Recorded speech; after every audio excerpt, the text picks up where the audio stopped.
രാത്രിയായപ്പോൾ അവിടെ നിന്ന് വിളിക്കുകയാണ്, അത് ക്ലീൻ ചെയ്ത് കൊടുക്കണം. എത്ര മണിക്കാണ് വിളിച്ചത്? രാത്രി വിളിച്ചത് 12 മണിക്ക്. ഇല്ല, ഞാൻ പറയാം. നമസ്കാരം. ജീവിതത്തിൽ വളരെ രസമുള്ള ഒരു സുഖമുള്ള ഏർപ്പാടാണ്. ചിലർ കള്ളം നിന്ന് പറയും, പ്രസംഗിക്കും, വലിയ രീതിയിൽ സത്യം പറയുന്നത് പോലെ തന്നെ ആധികാരികമായിട്ട് അങ്ങ് ഒരുപാട് ആത്മവിശ്വാസത്തോടു കൂടി നിന്നങ്ങ് കള്ളം പറയും. അപ്പോൾ അവിടെ ഈ കേട്ടുകൊണ്ടിരിക്കുന്ന ആൾക്ക് പൂർണ്ണമായിട്ടും ബോധ്യമുണ്ട് ഇത് കള്ളമാണ്.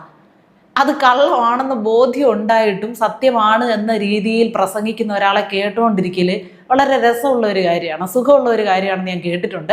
പക്ഷേ അത് കണ്ടറിഞ്ഞു കഴിഞ്ഞ ദിവസം തിരുവനന്തപുരം നഗരസഭയിൽ വലിയ രീതിയിലുള്ള തർക്കം ഇപ്പോഴും പൊങ്കാലയോടനുബന്ധിച്ചുള്ള ശുചീകരണ പ്രവർത്തനങ്ങളുമായി ബന്ധപ്പെട്ടുള്ള വാക്തർക്കങ്ങൾ ഇപ്പോഴും നടന്നുകൊണ്ടിരിക്കുകയാണ്. അവരതിൽ നിന്ന് ഇതുവരെ കരയ്ക്ക് കയറിയിട്ടില്ല. ഇലക്ഷൻ കഴിയുന്നത് വരെ അതവിടെ തുടർന്നുകൊണ്ടേയിരിക്കും. അപ്പോൾ LDF-ന്റെ കൗൺസിലർ വല്ലാതെ മേയറെ ഒരുമാതിരി അധിക്ഷേപിച്ചുകൊണ്ടാണ്, ശ്രീ വി രാജേഷിനെ അധിക്ഷേപിച്ചുകൊണ്ടാണ് പറയുന്നത്, സൂപ്പർ മേയർ കളിയൊക്കെ അങ്ങ് കയ്യിൽ വെച്ചാൽ മതി, ഇങ്ങോട്ട് എടുക്കണ്ട.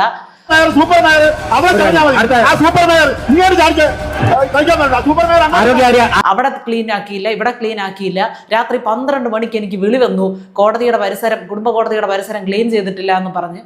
അപ്പോൾ ഉടനെ വി രാജേഷ് ഇടപെട്ടു, പറഞ്ഞു ഞാനാണ് അവിടെ ആ സ്ഥലത്തുണ്ടായിരുന്നത് ക്ലീനിങ്ങിൻ്റെ സമയത്ത്, ഞാനും കൂടി ചേർന്നാണ് ആ പ്രവർത്തനങ്ങൾക്ക് അവിടെ മേൽനോട്ടം വഹിച്ചത്. അവരവിടെ ക്ലീൻ ചെയ്ത് കഴിഞ്ഞ് ആ ചൂലുകളെടുത്ത് ഡിക്കിയിലിടാൻ വരെ നേതൃത്വം കൊടുത്ത ആളാണ് ഞാൻ. അതിനുശേഷം ആ ശുചീകരണ തൊഴിലാളികളെ, വനിതകളെ കൊണ്ട് അവരെ വിടേണ്ട സ്ഥലത്ത് വിട്ടിട്ട് തിരിച്ച് കാറുകൊണ്ട് വന്ന ആ സമയം വരെ ഞാൻ അവിടെ ഉണ്ട്. അതെനിക്ക് കൃത്യമായിട്ട് ബോധ്യമുള്ള കാര്യമാണ്. കാരണം ഞാൻ അവിടെ ഉണ്ടായിരുന്നു എന്ന് പറഞ്ഞപ്പോൾ പിന്നെ ആ 12 മണി എന്നുള്ളത് 11:30 ഈ കൗൺസിലർ കുറച്ചു. എത്ര മണിക്കാണ് വിളിച്ചത്? രാത്രി വിളിച്ചത് 12 മണിക്ക്. ഇല്ല, കൃത്യമായി 12 മണിയാണോ എന്ന് വാച്ച് നോക്കിയാലേ പറഞ്ഞത്. കാര്യം 11:30 മണി കഴിഞ്ഞു കാണും. എന്നിട്ട് വീണ്ടും ഒരു ബോധ്യവുമില്ലാത്ത കാര്യങ്ങളെക്കുറിച്ച് വെറുതെ എന്തെങ്കിലും ഈ മേയറെ പഴി ചാരണമല്ലോ എന്നുള്ള രീതിയിൽ പഴി ചാരിക്കൊണ്ടേ ഇരിക്കുകയാണ്, പച്ച കള്ളങ്ങൾ വിളിച്ച് പറയുകയാണ്.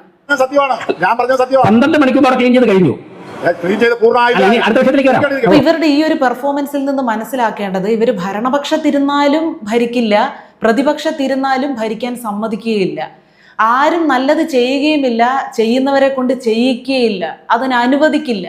ഇവിടെ ഇത് തന്നെയാണ് അവർ സാധാരണക്കാരോടും ചെയ്തുകൊണ്ടിരിക്കുന്നത്.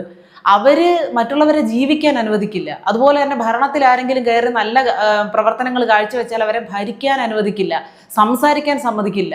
അവർക്കൊരു ഹീറോ പരിവേഷം ജനങ്ങൾ കൊടുക്കുന്നത് ഇവർക്ക് സഹിക്കാൻ കഴിയുന്നില്ല. ഇപ്പോൾ ക്യാമറയും കൊണ്ട് സൂക്ഷ്മമായിട്ട് അതിൽ പായസവും പഴവും തമ്മിൽ ചേർന്നിട്ടുണ്ടോ, അതിൽ കൊതുമ്പ് വേറെയാണ് ചൂട്ട് വേറെയാണെന്ന് നോക്കുന്നു. അങ്ങനെ ഒരു ലോജിക്കും ഇല്ലാത്ത കാര്യങ്ങളൊക്കെയാണ് പറയുന്നത്. ആ ശ്രീ വി രാജേഷ് പറഞ്ഞതുപോലെ തന്നെ കഴിഞ്ഞ വർഷങ്ങളിലൊന്നും ഇങ്ങനെ പൊങ്കാലയോടനുബന്ധിച്ചുള്ള ശുചീകരണ പ്രവർത്തനങ്ങൾ നടക്കാതിരിക്കുന്നതിൻ്റെയോ, അല്ലെങ്കിൽ പാലും പഴവും തമ്മിൽ ഒന്നിച്ചാണോ കിടക്കുന്നത്, കൊതുമ്പും ചൂട്ടും വെവ്വേറെയാണോ കിടക്കുന്നത് ഇട്ടിരിക്കുന്നത് എന്നുള്ള കാര്യങ്ങളൊന്നും സൂക്ഷ്മമായിട്ട് പരിശോധിക്കാൻ ഓരോരുത്തർ ക്യാമറയും കൊണ്ട് നടന്നില്ലായിരുന്നു. അതിനവർക്ക് സമയമില്ലായിരുന്നു മുൻ വർഷങ്ങളിലൊന്നും. പക്ഷെ ഇപ്രാവശ്യം ഒരുപാട് വിഷ്വൽസ് ആണ് ഇങ്ങനെ വളരെ സൂക്ഷ്മമായിട്ട് നഗരത്തിന്റെ മുക്കും മൂലയിലും ഒക്കെ നടന്ന് പരിശോധിച്ച് കഷ്ടപ്പെട്ട് പുറത്തിറക്കിയത്.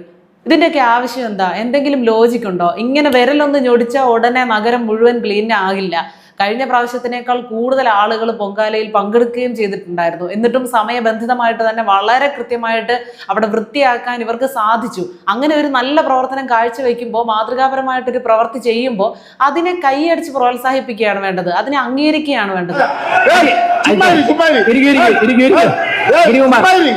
പെട്ടെന്നൊരു ദിവസം ഭരണം കയ്യിൽ നിന്ന് പോയപ്പോൾ ഇതിനൊന്നും അവർക്ക് ഇതൊന്നും കണ്ടു നിൽക്കാൻ അവർക്ക് പറ്റുന്നില്ല.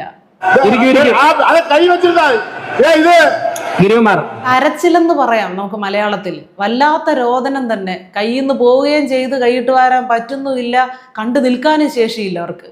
ആ പുള്ളിക്കാരൻ്റെ കയ്യിൽ ഒരു വാളും കൂടെ കൊടുത്തിരുന്നെങ്കിൽ ഉറഞ്ഞു തുള്ളിയേനെ കേട്ടോ. കാരണം ഒരു വലിയ സൗഭാഗ്യമാണ് കൈവിട്ടു പോയത്, അത് ഇതുവരെ ഉൾക്കൊള്ളാൻ പറ്റിയിട്ടില്ല.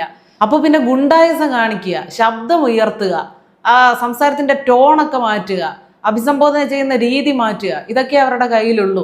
പൊതുജനങ്ങളൊക്കെ ഇത് കണ്ട് വിറച്ചിരുന്ന കാലം മാറി. ഇത് കാണുമ്പോൾ അവിടെ ഇരുന്ന് വിറയ്ക്കുന്ന മേയറും അല്ല അവിടെ ഇരിക്കുന്നത്. അങ്ങേർക്ക് കാര്യങ്ങൾ ചെയ്യാൻ അറിയാം, അതുപോലെ ചെയ്യുന്നുണ്ട്. എന്തൊക്കെ പരിഷ്കാരങ്ങൾ കോർപ്പറേഷനിൽ ഇവർ വന്നതിന് ശേഷം കൊണ്ടുവന്നു, ഇതൊക്കെ നിങ്ങൾ കണ്ണു തുറന്ന് കാണും. ജനങ്ങൾ ഇതെല്ലാം കണ്ടുകൊണ്ടിരിക്കുകയാണ് എന്നുള്ള ബോധ്യത്തോടു കൂടി നിങ്ങൾ പ്രതികരിക്കുക. ഇല്ല, ഞാൻ പറയാം. ഇത് കാരണം ഞാൻ നേരിട്ട് ആ സ്ഥലത്തുണ്ടായിരുന്നു. പിന്നെ ഈ ശ്രീ വി രാജേഷിനെ സംബന്ധിച്ചിടത്തോളം അദ്ദേഹം വളരെ ശാന്തമായിട്ടും സമാധാനമായിട്ടുമാണ് പ്രതികരിക്കുന്നതെങ്കിലും പറയേണ്ട കാര്യങ്ങൾ പറയേണ്ട പവറിൽ പറഞ്ഞങ്ങ് കൊടുത്തേക്കും. അങ്ങനെ ഒരു കാര്യമുണ്ട്.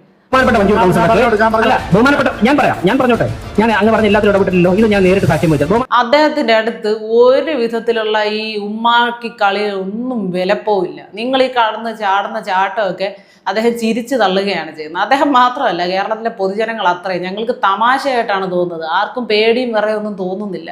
സത്യമാണ്, ഞാൻ പറഞ്ഞ സത്യമാണ്. 12 മണിക്കൂർ ക്ലീൻ ചെയ്ത് കഴിഞ്ഞു. പൊങ്കാല കഴിഞ്ഞിട്ട് ഇത്രയും നാളുകൾ കഴിഞ്ഞിട്ടും ഇതുവരെ വേറൊന്നും കിട്ടിയിട്ടില്ല എന്നുള്ളതും കൂടാണ് നമുക്ക് ഇതിൽ നിന്ന് മനസ്സിലാക്കാൻ പറ്റുന്നത്.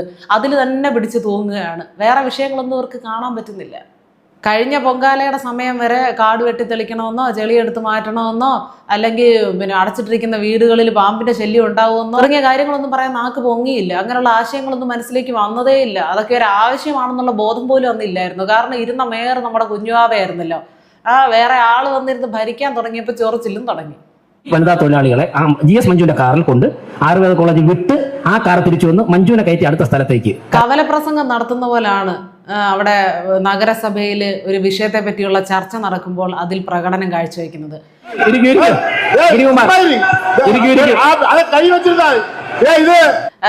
ബഹുമാനപ്പെട്ട മേയറൊക്കെ എത്രത്തോളം മര്യാദ കൊടുത്താണ് സംസാരിക്കുന്നത്, ഇവരെയൊക്കെ അഭിസംബോധന ചെയ്യുന്നതും കാര്യങ്ങൾ വ്യക്തമാക്കുന്നതും. എന്നാൽ ഒരു മര്യാദയില്ലാതെ ചന്തയിൽ നിന്ന് സംസാരിക്കുന്ന ആ ഒരു രീതിയിലാണ്. കയ്യിൽ പറഞ്ഞതുപോലെ ചട്ടിയിലുള്ളതേ തവിയിൽ കിട്ടൂ, ആ രീതിയിലാണ് ഇവരുടെ സംസാരം പോലെ തന്നെ പെരുമാറ്റം പോലെ തന്നെ സംസാരം, അതുപോലെ തന്നെ ഇവരുടെയൊക്കെ മുന്നോട്ടുള്ള ഭാവി. രാജാവ് ഇരുന്നുകൊണ്ട് ഉത്തരവിടുമ്പോൾ അവിടെ പ്രജകൾ ഇരുന്നുകൊണ്ട് ഓംബ്ര എന്ന് മൂളിക്കൊണ്ടിരിക്കുന്ന സമയമല്ലിപ്പോൾ. കോർപ്പറേഷനിൽ നടക്കുന്നത് ജനാധിപത്യമാണ്. ജനങ്ങൾ തിരഞ്ഞെടുത്ത ഒരു വ്യക്തിയാണ് അവിടെ ഇരുന്ന് കാര്യങ്ങൾ തീരുമാനിക്കുന്നത്. അദ്ദേഹം അത് കൃത്യമായിട്ട് നടപ്പിലാക്കുന്നുണ്ട്. ജനങ്ങൾക്ക് നല്ല രീതിയിൽ കാര്യങ്ങൾ മുന്നോട്ട് പോകുന്നു എന്ന ബോധ്യം നൽകാൻ അദ്ദേഹത്തിന് സാധിക്കുന്നുണ്ടെങ്കിൽ അത് അദ്ദേഹത്തിൻ്റെ വിജയമാണ്. അത് അംഗീകരിക്കാൻ കഴിയുന്നില്ലെങ്കിൽ മാറിയിരുന്ന് കരയുക. അല്ലാതെ കവലപ്രസംഗം അവിടെ പിന്നെ നഗരസഭയിൽ ചർച്ചയുടെ ഇടയിലല്ല നടത്തേണ്ടത്. അതുപോലെ തന്നെ ഒരു വിളക്ക് വാടകയ്ക്ക് എടുക്കാൻ 6000 രൂപ ചെലവാക്കിയ മഹാന്മാരാണ് പൊങ്കാല നടത്തിപ്പിനെ കുറിച്ച് ഇരുന്ന് കുറ്റം പറയുന്നതെന്ന് ഓർക്കുമ്പോഴാണ് ചിരി വല്ലാതെ കൂടുന്നത്. അണ്ണാ, വരുമാനം പെട്ടെന്ന് നിൽക്കുമ്പോഴേ ചുമ്മാതെ കിട്ടിക്കൊണ്ടിരിക്കുന്ന സാധനം പെട്ടെന്ന് നിൽക്കുമ്പോൾ നമുക്കൊരു ബുദ്ധിമുട്ടുണ്ടാവുമല്ലോ. അതാ നിങ്ങൾ കാണിക്കുന്നതെന്നറിയാം. പക്ഷെ വെപ്രാളം വല്ലാതെ കൂടുന്നുണ്ട്. പ്രകടനത്തിൽ കുറച്ചും കൂടി ഒരു സംയമനം പാലിക്കണം. അല്ലെങ്കിൽ ജനങ്ങൾക്കൊക്കെ പെട്ടെന്ന് മനസ്സിലാവും ഈ വെപ്രാളത്തിൻ്റെ ഹേതു എന്താണെന്ന്. ഏതായാലും BV രാജേഷിന് വീണ്ടും അഭിവാദ്യങ്ങൾ. ഇവരെയൊക്കെ കൈകാര്യം ചെയ്യുന്ന രീതി വളരെ കൗതുകമുള്ളതാണ്, രസകരമാണ്. കാണുന്ന ഞങ്ങൾക്ക് തന്നെ ഒരു പ്രത്യേക സന്തോഷം തോന്നുന്നുണ്ട്. അർഹിക്കുന്നവർക്ക് അർഹിക്കുന്ന രീതിയിൽ അർഹിക്കുന്നത് കൊടുത്തുകൊണ്ടേയിരിക്കുക, അത് തുടരുക. പിന്നെ എൻ്റെ പൊന്നണ്ണന്മാരെ, നിങ്ങൾ പൊങ്കാലെ തന്നെ പിടിച്ച് തൂങ്ങാതെ നഗരസഭയുമായി ബന്ധപ്പെട്ട് വേറെ എന്തെങ്കിലുമൊക്കെ നിങ്ങൾ ലെൻസ് വെച്ച് നോക്കിയിട്ട് കിട്ടുന്നുണ്ടെങ്കിൽ അതിനെക്കുറിച്ച് സംസാരിക്കുക. പൊങ്കാലയുടെ സീസണൊക്കെ കഴിഞ്ഞു, അതിന് ഓടത്തില്ല.